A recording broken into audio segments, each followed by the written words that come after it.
Nzenfa chenjo yo chimanyi vamubyo kwe kunyanga nzenfa chenjo yo chilina webale wanekero muko yo mgama mtabagana bange, it's your boy Victor's Ginger Boy Oliku SMX Media, and keep it up, don't change the dial.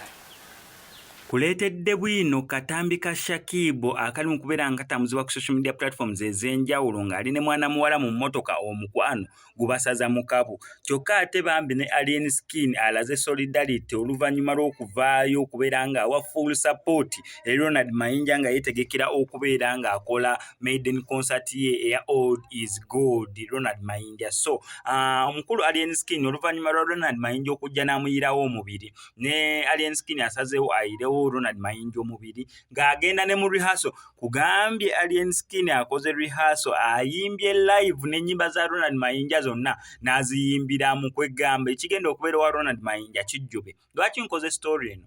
Olw'ensonga nti neera bambi abantu abasinga twerabira nnyo abo abatubiirawo omubiri. Lwaki?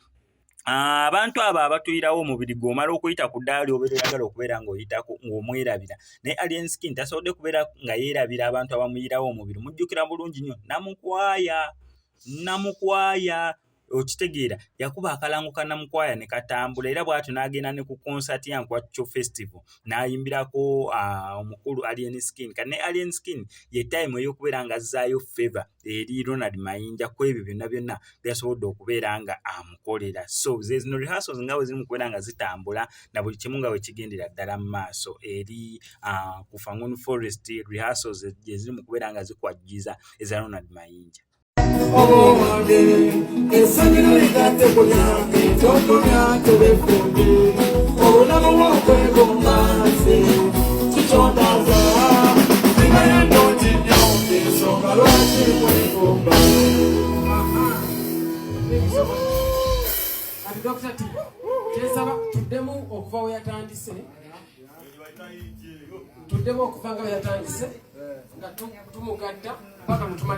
Eyo nga tuvuddeyo ate ye Shakib akatambi akafulumiza ku social media platforms ez'enjawulo nga kalaga nti ali ne mwana muwala ali mu kubeera nga yeerigisa. Mwana wattu kaleese ebizibu. Naye kankole clarification, otagifuna nene ku SMX Media obeera ogenda gifunawa.